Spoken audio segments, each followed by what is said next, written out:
Paz do Senhor, queridos. Amém. Amém. Vamos dar início ao culto desta noite. Vou te convidar a você fazer uma oração de gratidão ao nosso Deus neste momento que estamos aqui juntos, reunidos, mais um dia. Curva sua cabeça, agradeça ao Senhor por este momento. Amém, queridos? Glória a Deus. Aleluia. Louvado seja o teu nome, ó Deus querido. Tu és gracioso, Senhor.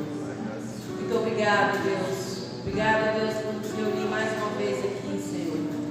Juntos, ó Deus, nós vamos celebrar o teu nome, ó Deus. Querido Deus, eu te peço nesta noite que o Senhor esteja aqui, Senhor, nos visitando com o teu Espírito Santo, ó Deus. Os nossos corações, ó Deus, estejam dispostos a te louvar, Senhor, a engrandecer o teu nome, Senhor. Nos preparar, ó Deus querido, para ouvir a tua palavra, entender ela, ó Deus, em nome do Senhor Jesus, ó Deus. Nos reveste com a tua graça, Senhor. Se em nós, ó Deus, há alguém com o coração triste, angustiado, ó Deus, que a tua paz seja derramada sobre este coração, ó Deus, em nome do Senhor Jesus, ó Deus. Ah, Deus Todo-Poderoso, nós viemos te louvar, te engrandecer, ó Deus, porque este dia, Senhor, ele não volta mais, ó Deus. Ele não volta mais. Esse é o momento que nós temos, ó Pai, para celebrar a Ti, engrandecer a Ti, Senhor.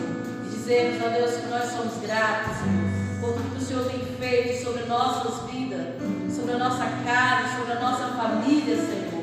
Muito obrigado, ó Deus. Receba o nosso louvor, ó Deus.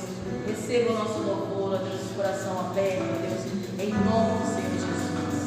Aleluia. Amém, amados. Nós vamos louvar ao nosso Deus, que é digno de toda celebração. Vamos ficar de pé? O tempo está um pouco fresco, né? Mas vamos levantar e começarmos a adorar o nosso Deus. Aleluia. Nós vamos dizer a Ele quanto nós queremos a presença dEle em nosso meio. Sinta o Espírito de Deus. Glória a Deus. Com suas palmas, os irmãos vão celebrar o nome do nosso Deus com toda a alegria do seu coração.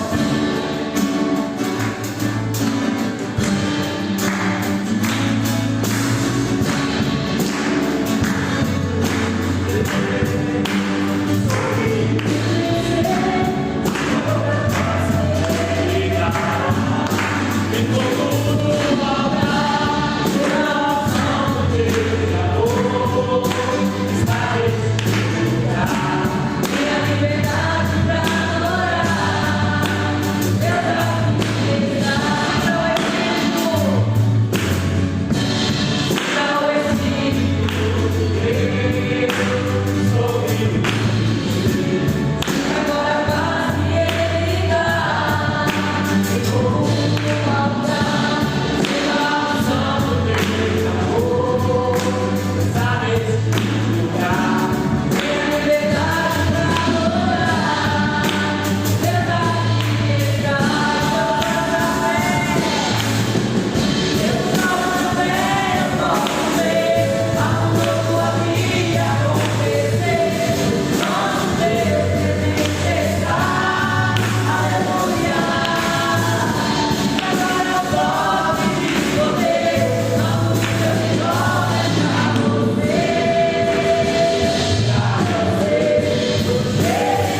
tanta bonança em nossa vida, por tantas bênçãos derramadas. Ah, santo, santo tu és, Senhor. Nos alegramos nele, nos quebrantamos na presença do nosso Deus. Nós temos a intimidade de chorar no colo do Pai. Nós temos a intimidade de clamar o nome dele. E nós queremos continuar louvando e agradecendo a Ele. Ele é o nosso Deus, onde nós somos filhos amados e íntimos, em falar: eu tenho Deus, eu tenho Deus, onde eu posso expressar, falando para outros o amor de Deus na minha vida e na vida dele. Aleluia, Senhor. Essa canção, Senhor, é uma oração, Deus. Nós queremos cantar falando contigo, ó Deus. Eu tenho Deus, aleluia.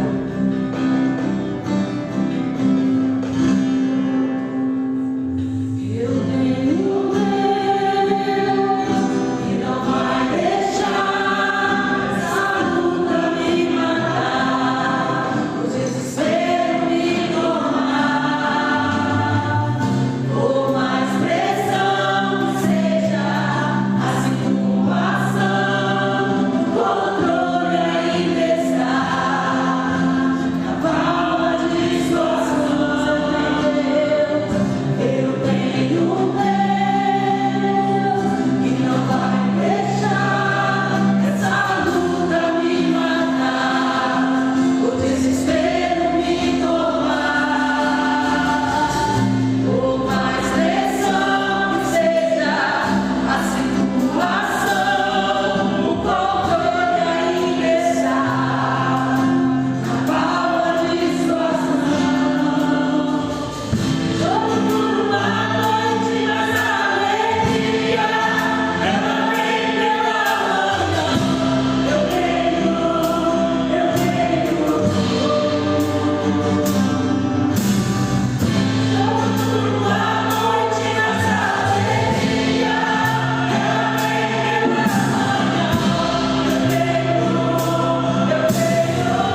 alegria da terra ela não confunda. Aleluia, Senhor. Oh, Pai querido, nós te adoramos, Jesus, nós te adoramos, oh Pai.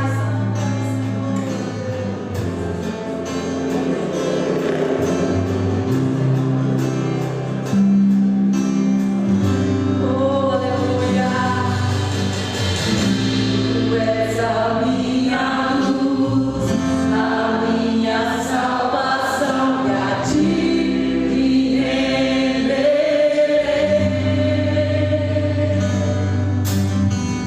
Se ao teu lado estou, seguro em tuas mãos, eu nada temerei.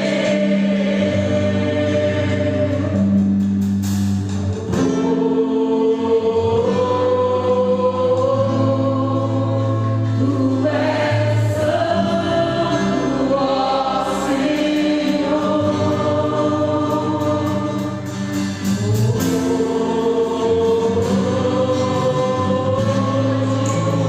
Tu és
Nós vamos ler a palavra do Senhor no Salmo 32. Salmo 32. Nós vamos ler todo esse salmo.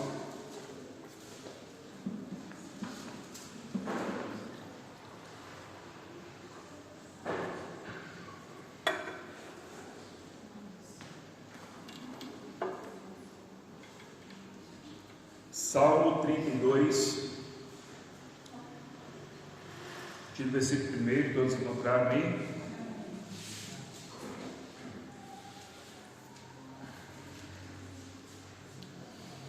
A palavra do Senhor nos diz assim: bem-aventurado aquele cuja iniquidade é perdoada, cujo pecado é coberto.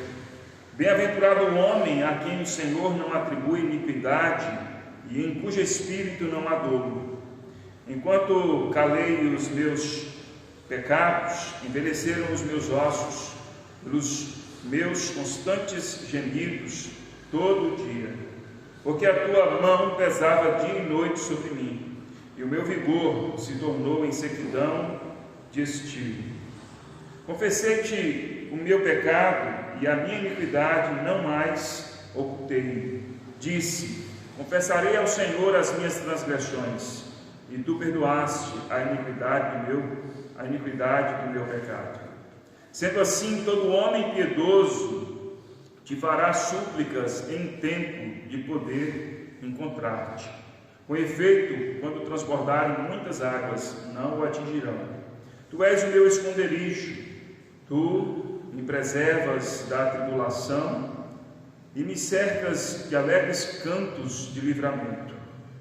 Instruir-te-ei e te ensinarei o caminho que deves seguir, e sob as minhas vistas te darei conselho.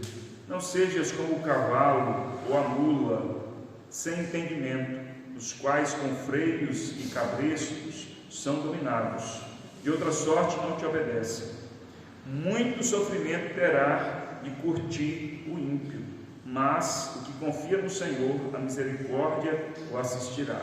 Alegrai-vos no Senhor e regozijai-vos, ó justos, exultai, vós todos que sois retos de coração. Amém. Vamos orar. Peço ao Senhor que traga uma palavra ao seu coração nesta noite, ministrando a você em nome de Jesus. Pai Celeste, graças te damos. Obrigado pela tua palavra, obrigado por estarmos aqui, obrigado, Senhor, pela tua presença. Nesta hora pedimos que o Senhor ministre aos nossos corações, que a tua palavra nos alcance, nos ensinando, nos moldando, nos corrigindo, nos exortando, nos edificando, Senhor, para a tua glória, e que nós, ó Deus, acolhamos a tua palavra, que o nosso coração, Senhor, esteja, ó Senhor, receptivo à tua palavra, e que nada nos roube a atenção neste momento, ó Deus, mas que antes a gente receba a palavra do Senhor, no nome de Jesus. Amém. Queridos irmãos, esse salmo é um salmo de Davi, e alguns estudiosos dizem que esse salmo possivelmente seria um salmo que Davi teria escrito após o seu pecado com Betseba, a mulher de Urias. Depois que Davi comete ali o pecado, manda matar Urias, toma ali a mulher e ele confessa o seu pecado, e agora aqui ele nos fala dessa vida em que ele recebe o perdão de Deus. E quando Davi fala que ele é perdoado pelo Senhor aqui, que se coloca como um homem bem-aventurado, esse homem que recebe o perdão de Deus, em contrapartida, Davi nos coloca aqui a vida que recebe as consequências do pecado. Davi nos mostra que as consequências do pecado são reais, são graves, e nós precisamos nos atentar para estas realidades. Se por um lado nós temos a certeza de que Deus nos perdoa, e o perdão de Deus é algo que nos faz bem-aventurados, felizes, que nos abençoa, e o Senhor está sempre pronto para nos perdoar. Por outro lado, a gente, quando guarda o pecado, quando a gente permanece no pecado, na prática do pecado, nós temos consequências dessa realidade em nossas vidas. Então nós precisamos tratar essa realidade com seriedade. E tratar essa realidade com seriedade é entender que nós somos pecadores. Sim, nós somos pecadores. Mas, quando nós servimos a Cristo, nós não nos moldamos ao pecado e não permanecemos no pecado. A palavra do Senhor nos diz que nós, aqueles que servem ao Senhor, aqueles que servem a Cristo, não permanecem na prática do pecado. Isso não significa que são pessoas impecáveis, isso não significa que são pessoas perfeitas, mas são pessoas que estão lutando, não permanecem na prática do pecado. O Senhor, então, Ele nos perdoa. A palavra do Senhor nos diz que nós temos um advogado junto ao Pai, que é o próprio Senhor Jesus, que intercede por nós. E Ele nos perdoa, e nós somos bem-aventurados. Então, nós precisamos nos atentar para essa realidade e tratarmos com seriedade. Tratarmos com seriedade o pecado, pois se permanecermos no pecado, nós sofreremos as graves consequências da permanência no pecado. Mas, por outro lado, se nós buscarmos o perdão do Senhor, se nós confessarmos os nossos pecados, nós somos perdoados, somos abençoados e viveremos uma vida mais feliz com o perdão do Senhor. E Davi nos expõe essa realidade.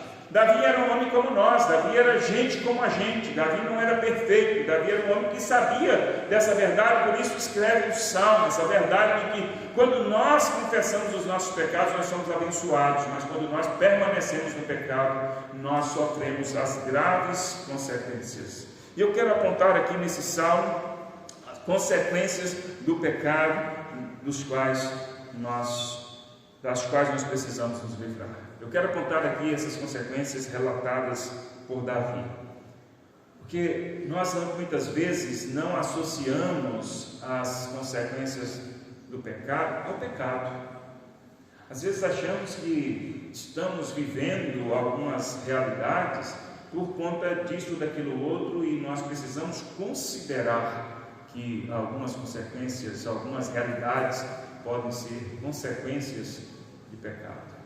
Isso não quer dizer, irmãos, que tudo o que nós vamos falar aqui está ligado diretamente ao pecado, mas pode estar. E a questão é que nós precisamos nos atentar para isso.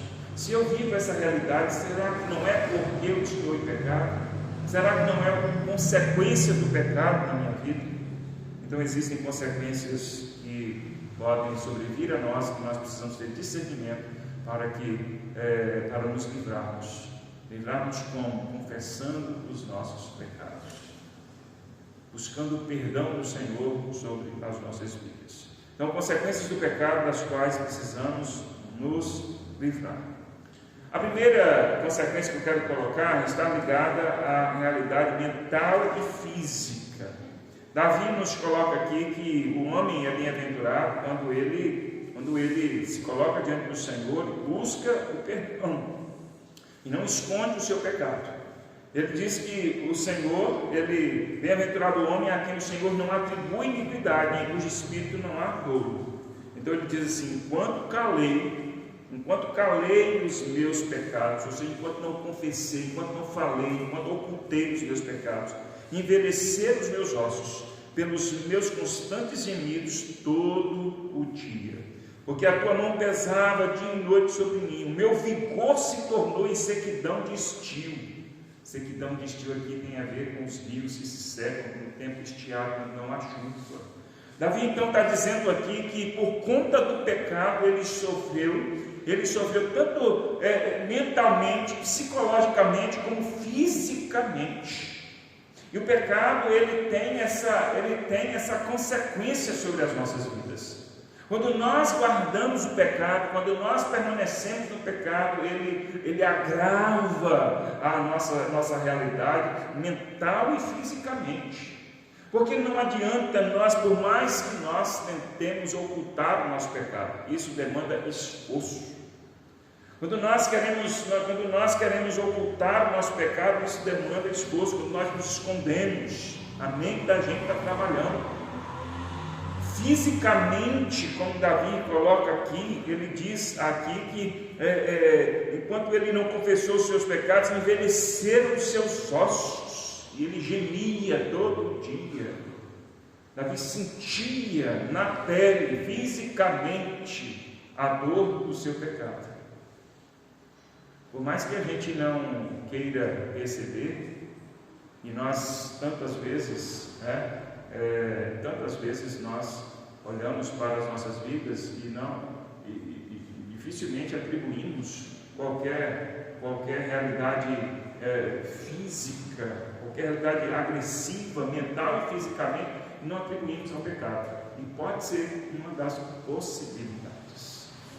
Uma das possibilidades. A gente pensa na questão genética, meu pai era assim, minha mãe era assim, a gente pensa na idade, a gente vai fazer os exames e a gente fala, mas eu estou assim, eu estou doente, eu estou desse jeito, Pode ser uma questão só natural, mas pode ser uma consequência do pecado. E nós precisamos buscar ter entendimento, porque se nós sofremos mental e fisicamente por consequência dos pecados, nós precisamos buscar o perdão de Deus. Inclusive Paulo nos diz, lá escrevendo aos Coríntios, quando ele fala da ceia, lembra que Paulo fala da ceia? Que cada um deve examinar a si mesmo e participar da ceia, porque quem come e bebe sem discernir o corpo de Cristo, come e bebe juízo para si mesmo. Não é assim que Paulo diz? Quem come e bebe sem discernir o corpo de Cristo, come juízo para si mesmo. E o que Paulo coloca lá como juízo? Paulo coloca assim: eis a razão, porque há muitos entre vós que estão fracos, doentes e outros que já morreram. Paulo coloca que o fato de alguém participar da ceia, ou não é apenas o pegar o pão e o cálice, comer o pão e comer o cálice, o fato de alguém viver diante de Deus, sem discernir o corpo de Cristo, sem entender que faz parte do corpo de Cristo, sem entender que o sacrifício de Jesus foi feito para nos alcançar, para nos salvar, para nos perdoar. Alguém que encara isso de maneira simples e banal, e aí simplesmente celebra a ceia porque acha bonito, porque acha gostosinho comer o pão e beber do cálice, ou porque todo mundo está fazendo, ou porque se eu não comer do pão e do cálice, o que vão pensar de mim? E aí Paulo nos diz que quem come e bebe sem discernir o corpo, sem entender o propósito, sem testemunhar o verdadeiro sentido da ceia, sem expressar o verdadeiro sentido da ceia, come e bebe juízo. Juízo aqui é condenação para si mesmo. E aí Paulo diz: eis a razão, porque há entre vós pessoas que estão fracas, outras que estão doentes e outras que morreram. E aí Paulo prossegue dizendo que se nós julgássemos a nós mesmos, Deus não nos julgaria. Irmãos, não nos enganemos, Deus ele traz o seu juízo sobre as nossas vidas. Eu não acredito, eu não concordo. Deus não depende de nós crermos, Deus não depende de nós concordarmos. Deus é Deus e Deus age e faz aquilo que Ele quer fazer. Entendeu? O fato de alguém dizer eu não creio, não quer dizer, você não crê, então não vou trazer juízo sobre a sua vida, porque você não crê. Você acha que Deus vai fazer isso? Deus é assim? Claro que não. Eu não aceito, então você não aceita, então não vou trazer juízo sobre a sua vida. Se nós permanecemos em pecado, o pecado traz consequências mental e físicas sobre as nossas vidas. Fraqueza, doença e morte. Isso quer dizer que a gente vai falar assim: todo mundo que está fraco, doente, que morreu é por causa do pecado? Absolutamente não. Mas é uma das realidades dessas situações. O pecado pode ser uma das explicações destas realidades. Alguém se encontrar fraco, doente, ou até encontrar-se com a morte. Então nós precisamos cuidar da nossa vida. Quando nós falamos de cuidar da vida espiritual, isso não nos livra fisicamente, até mesmo porque Deus não faz distinção entre vida espiritual, vida terrena, vida corporal e outra vida. Nós somos um indivíduo único. Deus não faz separação. Toda a nossa vida diante de Deus, ela é única. A gente quer às vezes faz algum tipo de separação, diz assim, a minha vida espiritual não está boa, mas o restante está bom. Não, tá bom, tá, você não tem duas vidas. E é por isso que o pecado, ele traz sim consequências em todos os âmbitos para nós. Basta a gente lembrar que quando o homem pecou lá no Éden, Adão e Eva pecaram, as consequências foram gerais. Ou não? Foi só uma consequência espiritual, uma consequência assim, invisível? Não, foram consequências visíveis, físicas, inclusive até para a própria terra, que passou a produzir cardos, abrolhos, não só os bons frutos. E falou: homem, agora você vai se cansar. Foi assim, por causa do pecado, agora você está sujeito ao cansaço, para trabalhar, vai suar, cansar, se desgastar. Pecado te trouxe essa consequência. A mulher disse assim: olha, você agora vai dar à luz com dores, porque o pecado me trouxe essa consequência. O pecado nos traz consequências físicas, nos trouxe aos nossos pais, Adão e Eva, e continua trazendo para nós.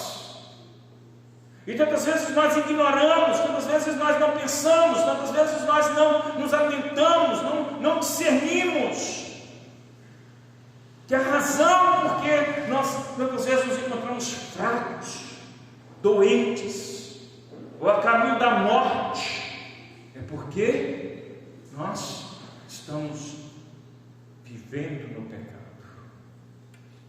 Então nós devemos combater o pecado com seriedade, combater o pecado como uma questão de santificação, mas não pensando em santificação somente num âmbito invisível ou espiritual, como nós costumamos falar, mas o pecado combatido, pecado confessado, o perdão de Deus é saúde para toda a nossa vida, é santificação para toda a nossa vida, para o nosso corpo, para a nossa alma, para todo o nosso viver.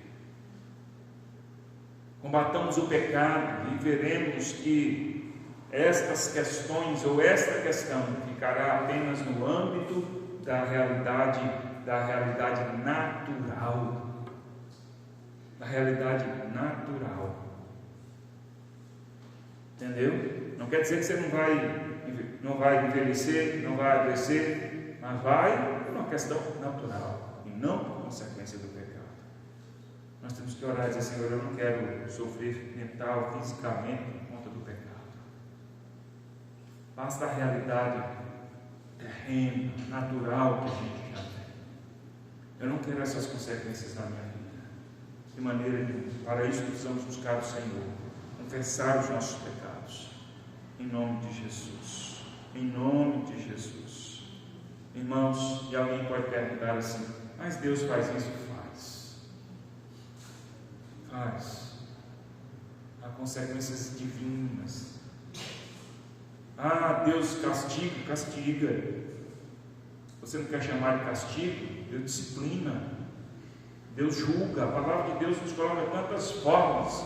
Falar que Deus está atento, nos olhando, que Ele cuida, Ele disciplina, Ele julga.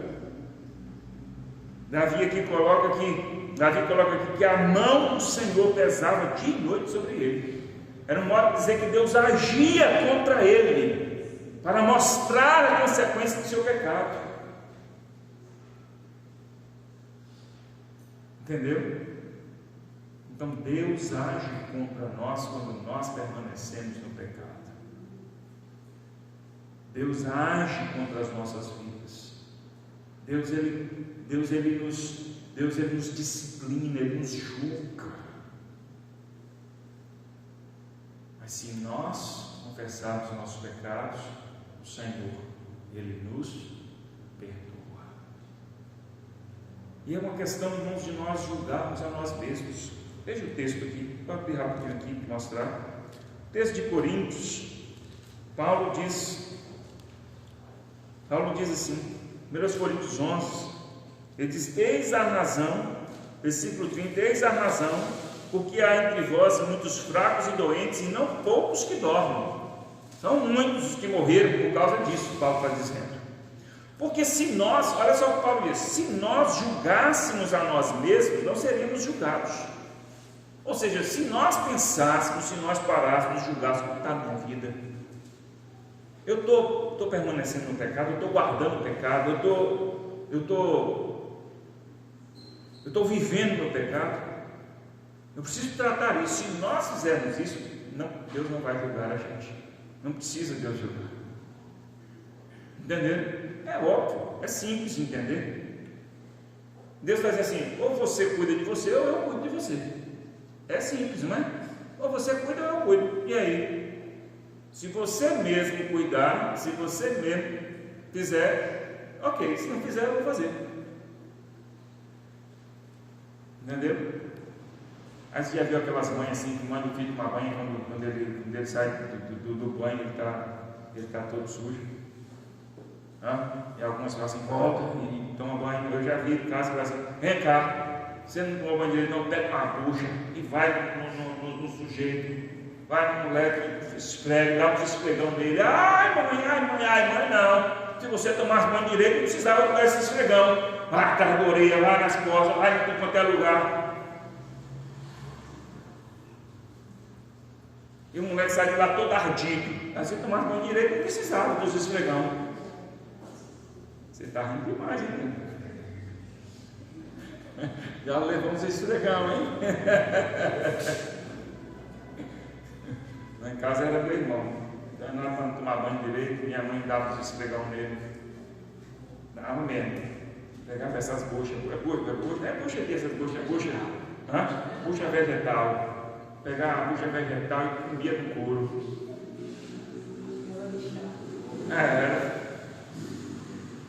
Só via chiando, gemendo.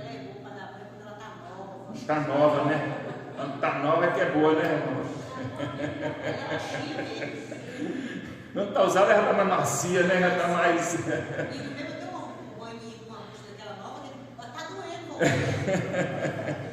Então é desse jeito. É isso que Paulo está falando aqui. Se nós julgássemos a nós mesmos, se você tomar banho direito, não precisava a mãe lá dar uns esfregão. Mas se você julgasse por você mesmo, você não seria julgado. Mas, olha só, no versículo 32, mas quando julgados, somos disciplinados pelo Senhor, para não sermos condenados com o mundo. Quando Deus nos julga, Deus vai assim, não, agora eu vou te disciplinar, agora eu vou cuidar de você. Disciplina não é, às vezes a gente entende castigo, punição como alguma coisa sem propósito. Disciplina é uma coisa com propósito. Igual pais disciplinando filhos. Quando a gente disciplina o filho, tem que ter um propósito. Disciplina, o nome diz, é para torná-lo disciplinado. É para ajudá-lo a fazer bem, a fazer corretamente na próxima vez. Isso é disciplina. É com o propósito de restaurar, de ajustar. Deus faz isso. Mas quando julgados, somos disciplinados pelo Senhor para não sermos condenados com o mundo. Entendeu, irmãos? Deus faz ou não faz? Deus faz. A mão do Senhor estava sobre Davi, pesava dia e noite sobre ele, ele diz. É a disciplina do Senhor. É o juízo de Deus sobre as nossas vidas. Davi ainda diz aqui, seguindo aqui no Salmo, que nós temos uma consequência do pecado, que ele nos deixa no alto engano, porque nós tentamos ocultar o pecado. O que é o alto engano? É quando nós enganamos a nós mesmos. A Bíblia está repleta de ensinamentos mostrando que nós nos enganamos, né? Tiago fala, não vos enganeis, irmãos. Não é? O Senhor fala que o nosso coração é enganoso, terrivelmente enganoso. E nós temos essa capacidade de nos enganar. E ela é uma capacidade muito simples, comum. Nós todos temos essa capacidade, não é um ou outro que foi premiado com essa capacidade, não. Nós todos temos essa capacidade de nos enganar. E aí Davi diz aqui no versículo 5, confessei o meu pecado e a minha iniquidade, não mais ocultei. Confessei, não mais ocultei. Não ocultei mais. Então Davi está dizendo, eu estava ocultando, eu estava guardando, eu estava me enganando, escondendo o meu pecado, tentando não olhar para ele, tentando não admitir o meu pecado. E nós temos essa arte, essa capacidade de tentar ocultar o nosso pecado, de tentar dar outros nomes aos nossos pecados, tentando nos enganar. Davi diz, confessei que o meu pecado e a minha iniquidade não mais ocultei. Ele diz assim, eu falei, confessarei ao Senhor as minhas transgressões, e tu perdoastes a iniquidade do meu pecado. Nós temos a capacidade de nos enganar, escondendo os nossos pecados, não querendo ver, não querendo admitir. E mais, Davi diz assim, sendo assim, todo homem piedoso te fará súplicas em tempo de poder encontrar-te. Com efeito, quando transbordarem muitas águas, não atingirão. Versículo 6. Davi diz, em tempo de poder encontrar-te. Todo homem piedoso, ou seja, todo homem que quer se santificar, todo homem que quer sair dessa condição de pecado, ele vai suplicar ao Senhor, ele vai pedir encarecidamente ao Senhor, em tempo de poder encontrá-lo. Por que diz em tempo de poder encontrar-te, Senhor? Todo homem que quer se santificar, que quer sair dessa condição, porque aqui está mais um engano, aqui está mais um engano. Quando nós achamos que nós temos controle do tempo. Olha, quem quer se santificar, quem não quer sofrer com as consequências do pecado, não vai ficar se enganando, achando que tem tempo. Um dia eu faço, um dia eu conserto, um dia eu mudo, um dia eu ainda resolvo.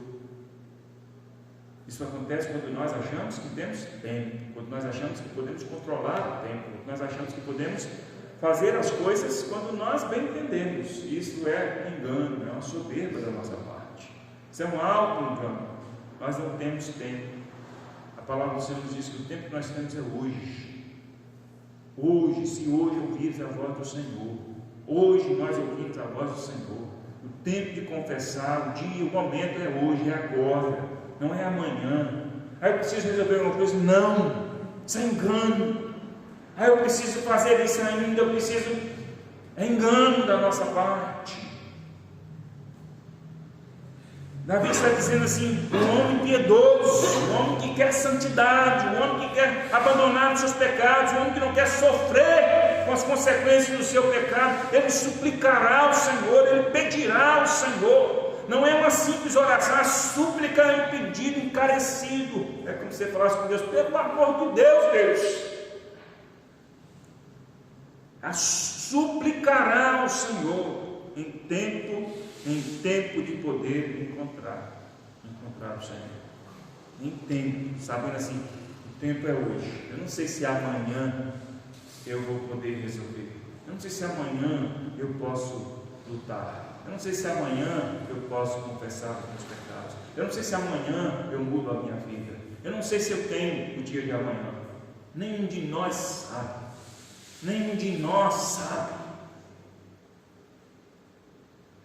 Aí quando eu falo essas coisas, né? Aí alguém, a verdade é essa, nenhum de nós sabe. Pode ser que a gente não chegue nem o dia de amanhã, eu ou você. Aí você, pastor, para trás com essa palavra. Ninguém vai para trás com essa palavra, não, isso é a verdade.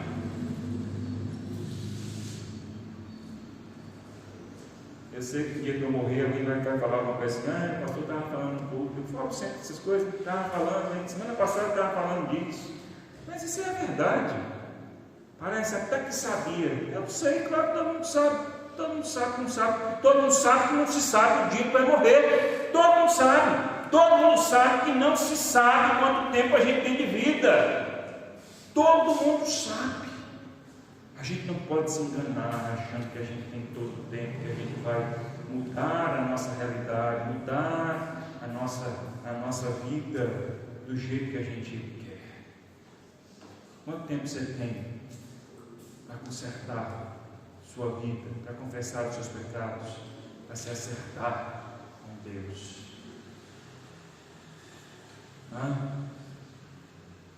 rei Ezequias ia morrer. E aí? O profeta chegou e falou: põe em ordem sua vida, põe em ordem sua casa, que morrerás. Nós não temos essa revelação de Deus. Põe em ordem, porque morrerás. Ele clamou ao Senhor, o Senhor perdoou, e ele ainda viveu por mais 15 anos. Mas nós podemos ter a mesma revelação, em certo sentido. Põe em ordem sua vida, porque você não sabe. Pode ser que você morra hoje, amanhã, daqui a um mês. Põe em ordem sua vida. Não se engane. Não fica achando que você tem todo o tempo do mundo. Você vai viver mais 10 anos, 20, 30, 50, você não sabe. O pecado traz essa consequência do auto-engano. A gente acha que pode esconder o pecado, a gente acha que pode controlar o tempo, que a gente pode consertar no tempo que a gente quiser. O pecado ainda traz uma consequência de prejuízos. Alguns prejuízos na vida são oriundos do pecado. E Davi diz ainda aqui no versículo 6: com efeito, quando transbordarem muitas águas, não o atingirão. O transbordar muitas águas aqui está falando não é de bênçãos, não. O transbordar aqui é de enchente. Entendeu? É quando a gente fala de enchente. É como Jesus fala lá das casas que foram construídas, uma sobre a rocha e outra sobre a areia. Veio a enchente e se arremeteu contra essas casas, e grande foi a ruína daquela casa que foi construída sobre a areia. Grande foi a ruína, a destruição, o prejuízo. Então, Davi está dizendo com efeito: quando transbordarem muitas águas, não o atingirão. Davi está dizendo assim: olha, o fato de permanecermos no pecado, não buscarmos o perdão do Senhor, nos deixa vulneráveis a sermos atingidos por situações diversas do transbordar das águas. Quando Jesus fala lá que a enchente veio e se arremeteu contra aquelas casas, a enchente vem, nós estamos no meio da situação, mas uma ruiu, uma se deteriorou, a outra permaneceu de pé. Entendeu? A outra permaneceu de pé. Nos anos que se passaram, agora recentemente, com a pandemia, logo no início nós ficamos sem saber como que seria. Nós ficamos sem saber como que as coisas iam acontecer, como que as coisas iam se desenrolar. Sobre vários aspectos. Primeiro na questão da saúde, e também na questão material, financeira, questão econômica. A gente ficou sem saber. Os políticos brigando, os políticos falando coisas se atacando com essas questões, e nós aqui falando de saúde, falando de economia. Aí vem os decretos, não é? Vem os decretos, a gente não pode ter culto, não pode juntar as pessoas, a gente fazendo culto em casa, culto online. E aí? Algumas pessoas tinham segurança financeira, outras não. E aí? De modo geral, o que eu vi foi que, se eu posso chamar isso de uma enchente, o Senhor guardou, de modo geral, o seu povo. Como igreja, nada nos faltou. Como igreja, o Senhor não nos abandonou em nem um instante.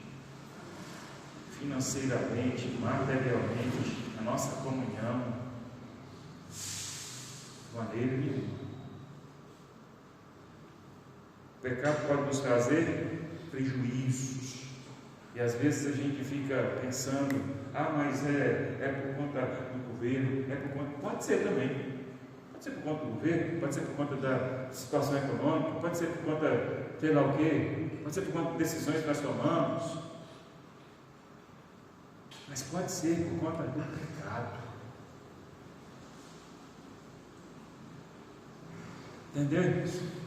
Pode ser por conta do pecado.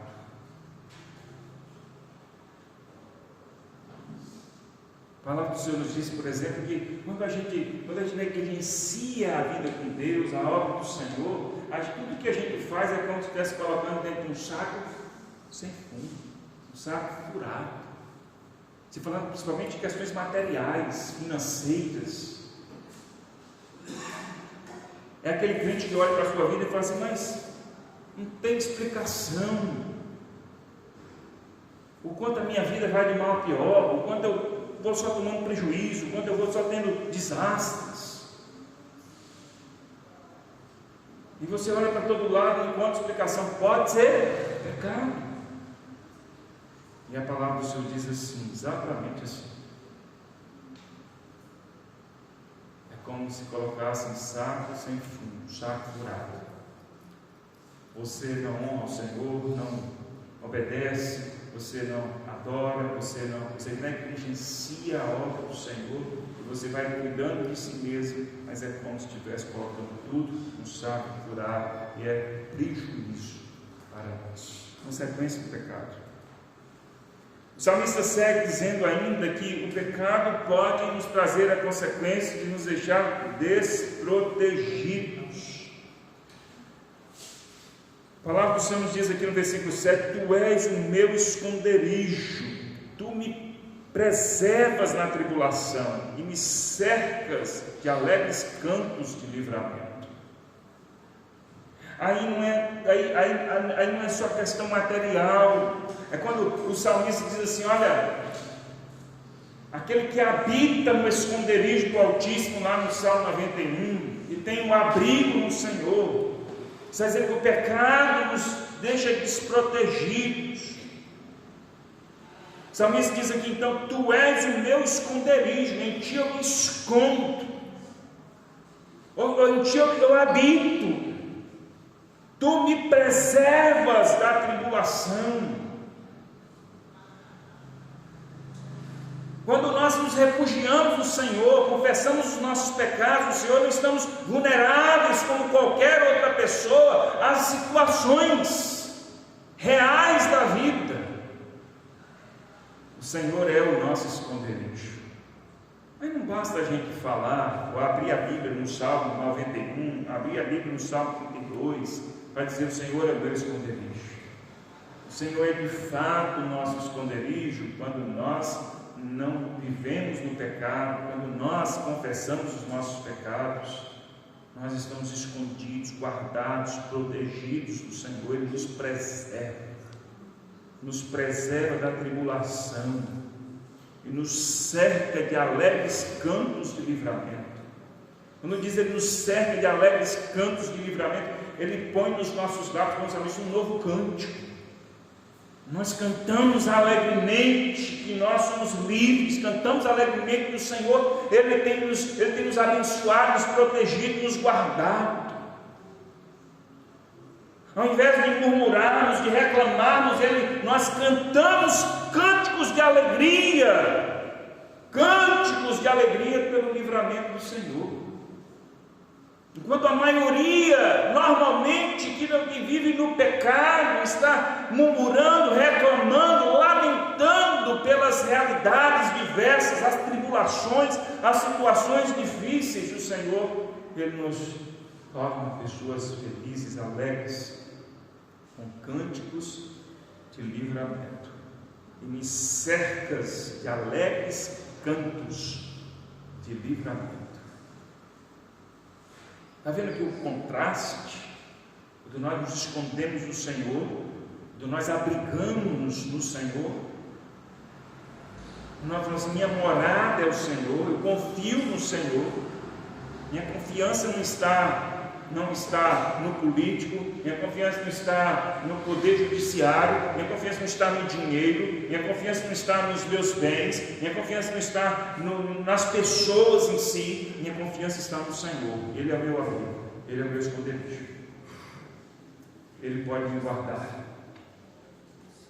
Ele pode me guardar das tribulações, e em meio às tribulações eu posso cantar alegres cânticos e livramento,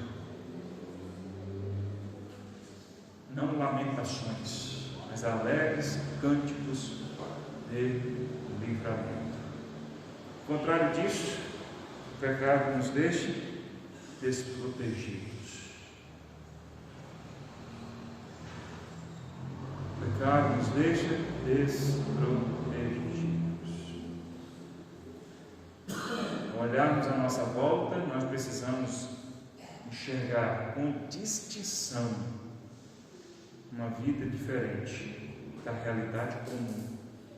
Se a realidade comum é tribulação, nós vamos estar na tribulação, mas o Senhor está conosco, nós somos escondidos dele. Nós cantamos cânticos alegres e livramento do Senhor. Senão nós vivemos de pau a pau. Viver no pecado pode nos deixar desprotegidos, vulneráveis. Por fim, a última consequência que eu quero colocar aqui do pecado, a qual nós precisamos nos livrar, é da teimosia, da soberba, da ignorância. O pecado nos torna pessoas teimosas, soberbas, ignorantes. E aí o salmista aqui, quando chega no versículo 8, algumas versões até colocam aqui, disse Deus, ele coloca com a palavra de Deus para nós: instruir-te-ei e te ensinarei o caminho que deves seguir, e sob as minhas vistas te darei conselho. Olha que coisa maravilhosa. Isso é para quem? Isso é para quem não vive no pecado, para quem confessa, para quem se entrega ao Senhor. Instruir-te-ei e te ensinarei o caminho que deve seguir, e sob as minhas vistas, sob o meu olhar, te darei conselho, não perderei você de vista. E aí a palavra diz assim: não sejas como o cavalo ou a mula, sem entendimento, os quais com freios e cabrestos são dominados, de outra sorte não te obedecem. Davi está falando assim: a palavra de Deus para nós é: não seja teimoso, não seja soberbo, não seja ignorante. Ignorante é falta, tem falta de conhecimento. Não seja como um cavalo, como uma mula. Aí alguém diz: o pastor chamou a gente de cavalo de mula. Não, a palavra de Deus está dizendo. E quem vive no pecado de maneira teimosa, a palavra de Deus vai dizer: você é como um cavalo, como uma mula, que só vai atender no cabresto. Entendeu? Botando freios em você. Não seja assim. É isso que a palavra de Deus está dizendo. O pecado te deixa nessa condição.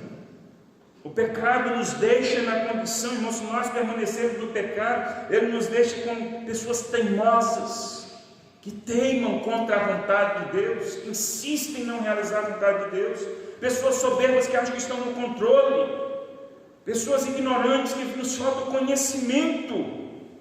Enquanto o Senhor fala: eu vou te instruir. O Senhor fala assim: eu vou te instruir, vou te ensinar o caminho que você deve seguir. O Senhor não falha em nos ensinar, o Senhor não falha em nos instruir, nos mostrar o caminho que a gente deve seguir. E Ele não só aponta o caminho, Ele não só diz: vai por esse caminho, Ele diz que e sob as minhas vistas te darei conselho. Eu estarei com você, você vai estar debaixo do meu olhar, eu vou estar com você. Jesus disse: eis que estarei convosco todos os dias. E aqui diz assim: eu te aconselharei, eu vou te ensinar, eu vou te moldar, eu vou te ensinando. Então obedeça. Você quer ter uma vida bem-aventurada? Obedeça e receba a instrução do Senhor, receba o ensinamento do Senhor do caminho que deve seguir, e Ele está conosco. E a palavra do Senhor está dizendo: não sejas como o cavalo, a mula, sem entendimento, os quais com freios e cabreços são dominados, de outra forma não te obedecem. E o que o Senhor está dizendo com isso aqui?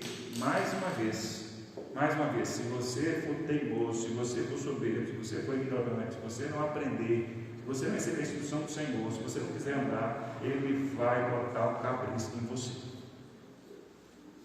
Ele vai botar freio em você. Mais uma vez, a palavra do Senhor nos diz isso. Lá em Oséias, o Senhor fala que o povo de Israel, na sua rebeldia, se tornou como uma vaca rebelde.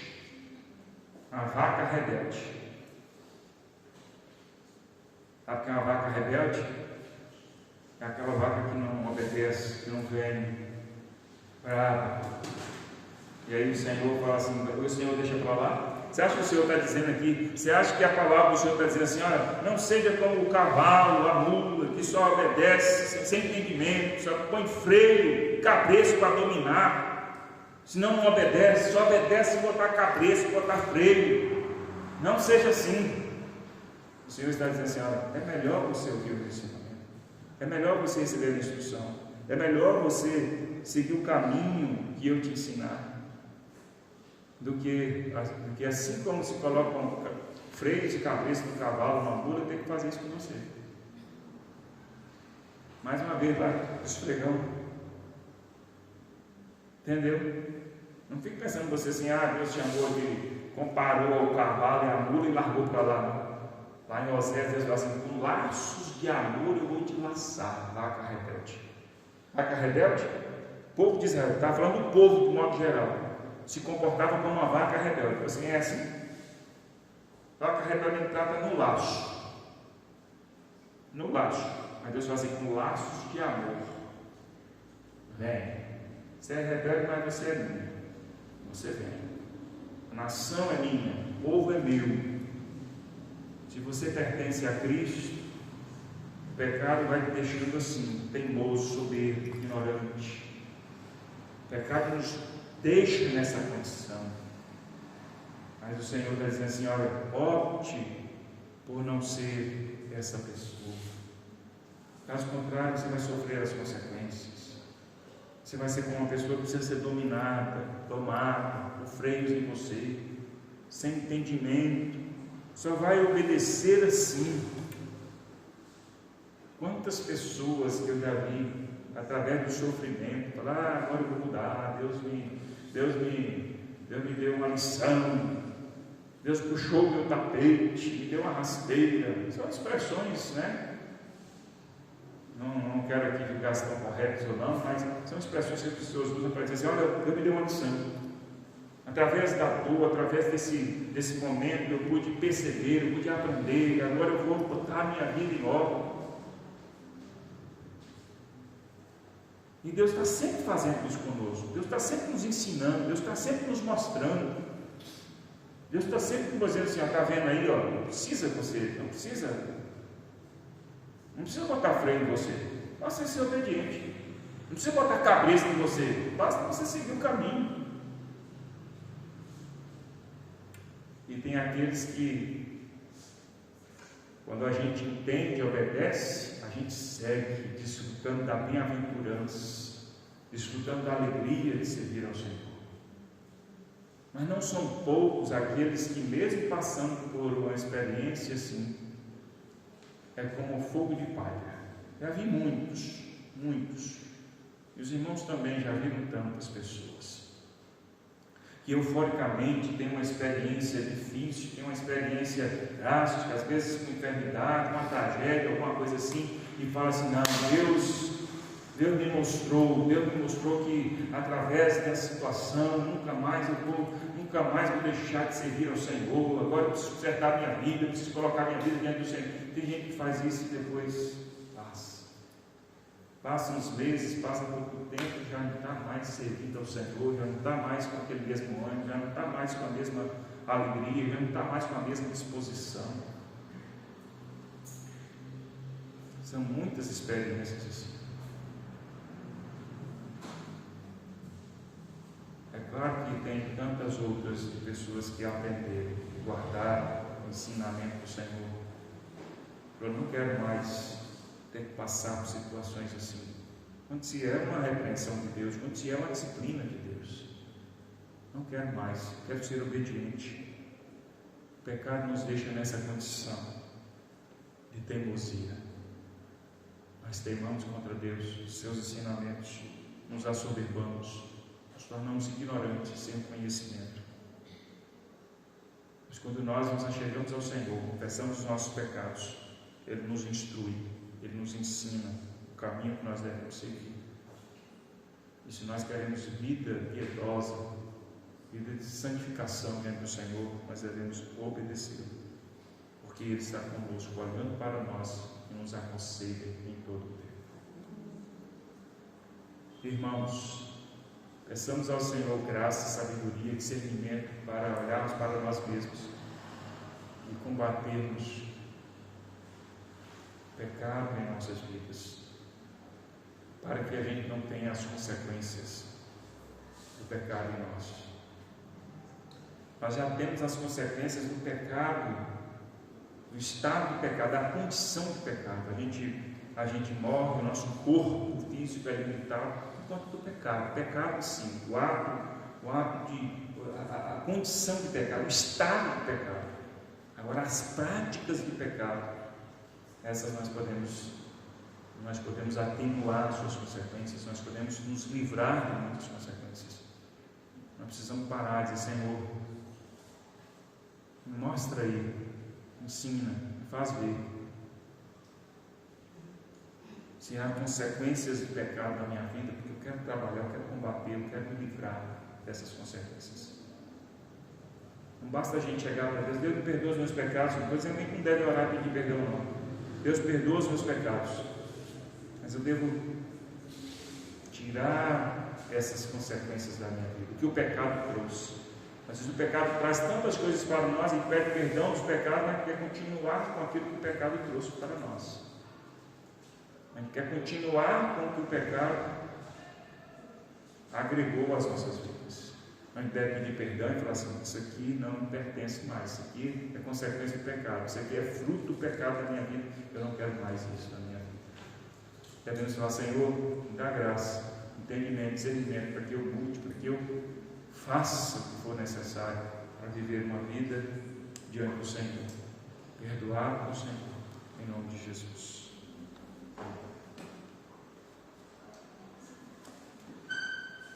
Vamos cantar o cântico, em seguida nós vamos orar.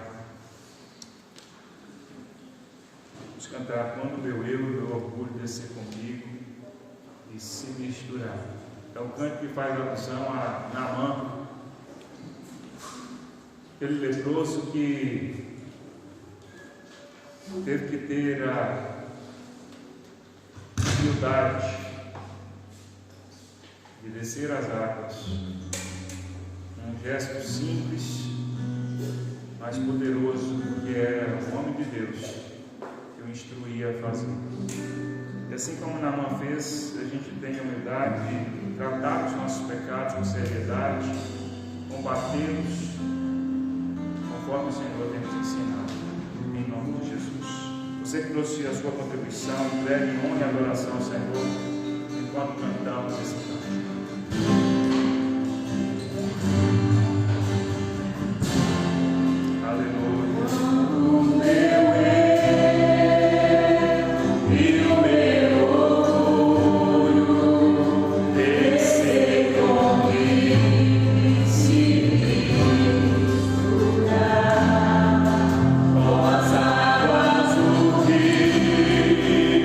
Então subirei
Ajuda-nos, ó Deus, ter discernimento, para olharmos para nós mesmos, não ocultarmos os nossos pecados, antes tratá-los, ó Deus, com seriedade, combater-nos, ó Deus.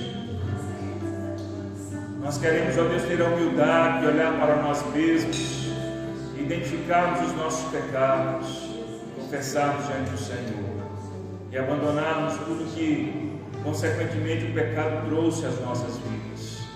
Eis-nos aqui, Senhor. Conduze-nos, ensina-nos, ó Deus, o caminho da santificação, Senhor. Sabemos que não somos perfeitos, mas estamos nos aperfeiçoando, desenvolvendo a nossa salvação, servindo ao Senhor, ó Deus. No Senhor Jesus somos mais que vencedores. Sim, no Senhor é possível viver uma vida combatendo o pecado. Sim, no Senhor é possível viver uma vida de santificação. Sim, Senhor, eis-nos aqui. Nós queremos julgar a nós mesmos, nós queremos olhar para nós mesmos, não queremos esperar que o Senhor venha nos julgar, não queremos esperar que o Senhor venha, ó Deus, que o Senhor venha agir contra nós, que a tua mão venha contra nós. Não queremos esperar, Senhor, sermos tratados como, ó Deus, os animais que só obedecem porque, ó Deus, eles colocam freios e cabrestos. Não queremos, ó Deus, viver nessa condição. Nós queremos aprender do Senhor. Nós queremos ser conduzidos pelo Senhor. Nós queremos andar nos teus caminhos em obediência a ti, Senhor. A tua graça seja sobre nós. Que o Senhor nos fortaleça, nos capacite. Que o Senhor nos dê entendimento e discernimento, Senhor. Em nome de Jesus. Em nome de Jesus. Pai, muito obrigado nessa noite por este culto. A ti toda adoração, todo louvor. Nosso culto é ao Senhor, ó Deus.